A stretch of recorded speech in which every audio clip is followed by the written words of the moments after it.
Ընդ որում ես էլի անդրադառնալով այս մարզային այցերը իրանք այնքան կարևոր են հարգելի գործընկերներ։ Հիմա պարոն Խաչատրյան, Տիկին Անդրեասյան, հենց տեղում ինչքան ալնում, որ քանի որ հիմա ամենաշատ դպրոց մանկապարտեզ են գնում, ինչքան ալնում, որ տեղում 1, 2, 3, 4 տեղում մի հատ գաղափար է ի հայտ գալիս։ Հիմա ես օրինակ այդ գաղափարով ներդրումային ծրագրի շրջանակում հողի նպատակային նշանակությունը փոխելու հնարավորության շատ ողջևորված եմ, որովհետև համոզված եմ մեծ էֆեկտ է ունենալու դա, շատ մեծ տնտեսական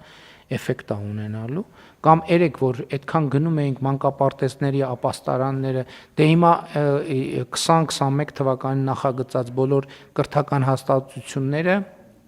մենք նախագծել ենք, որ ռմբապաստարաններ ունենան եւ այլն, եւ արդյունքում շատ մեծ տարածքներ են ձևավորվել, բայց նաեւ մենք նախորդող շրջանի պատմությունը գիտենք, որ երբ որ շենքերում կան ըստ էության ապաստարաններ, երբ որ հետաքրքրվում ես, գնում ես բացում, տենում ես մեջը, ենթադրենք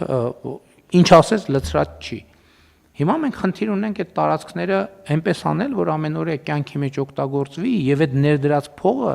ինքը արդյունք բերի, չքնացնենք ուղղակի դուրը բան չանենք։ Օրինակ երեկվա գաղափարը նույնպես ինձ շատ դուր է գալիս, որ մանկապարտեզների այդ հատվածները, որը ամեն ինչով կահավորված է, ճիշտ է, պատվալային հարկ է, բայց սանհանգ ինչ Քեթի հարակ, հա, որտեղ արդեն արել են, հա, այսինքն ջեռուցում կա, սանհանգույց կա, օդափոխություն կա եւ այլն, եւ գաղափար առաջացավ, որ երիտասարդ մայրիկների ակումբների ծրագիր ունենանք,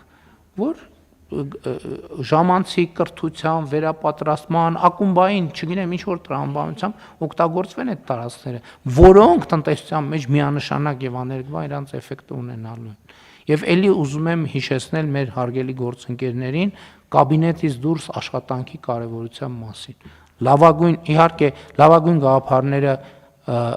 սկսում են գեներացվել իրական կյանքի հետ շփման մեջ, իհարկե կարող է հետո գալիս ես պարզա սկսում ես մտածել նախորդ օրվա մասին կամ նախորդ այցի մասին, բայց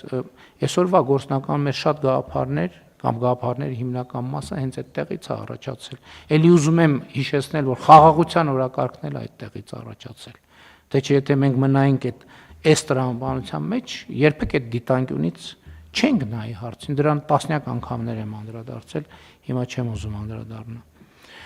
Շատ լավ, հարցը դրվում է քվեարկության, ովքեր են դեմ որոշման ընդունմանը, դեմ չկա, որոշումն ընդունված է, հարգելի գործընկերներ, բայց այնուամենայնիվ կարծում եմ կա մի տվյալ, որը մեր այս խոսակցության տրամաբանության մեջ ունի էական նշանակություն։ Դուք գիտեք, որ յուրաքանչյուր տարվա ապրիլի 20-ը վերջնաժամկետն է Հայաստանի Հանրապետության ընկերությունների համար վճարել շահութահարկը։ Եվ ուզում եմ հիշեցնել, որ 2000 հեղափոխությունից հետո մենք Հայաստանում շահութահարկի դրույքաչափը 20%-ից նվազեցրել ենք 18%-ի։ Եվ ուզում եմ հիմա ամփոփել, թե ինչ է տեղի ունեցել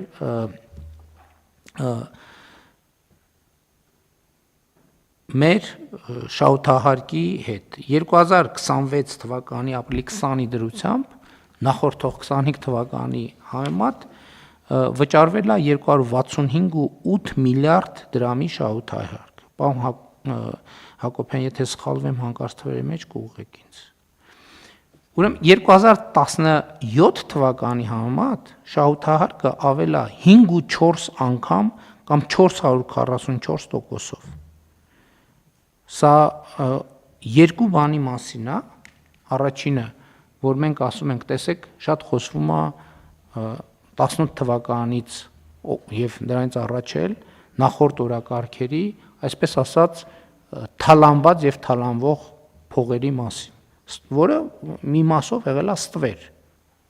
առնվազն, այսինքն հենց մի մասով չէ, հիմնականում եղել է ստվերային շրջանառություն։ Եվ ահա այդ ստվերային շրջանառությունը այլևս Հայաստանի Հանրապետության պետական բյուջեի մտնում մի մասը եւ Հայաստանի Հանրապետության կարիքների համար ծախսվում։ Մյուս մասը մեր կողմից տնտեսության խթանումն է եւ այն ինչի մասին նախորդ անգամ ես խոսեցի կառավարության զեկույցի քննարկման ժամանակ։ Հավանիր տեսանյութը եւ բաժանորդագրվիր նորությունները բաց չթողնելու համար։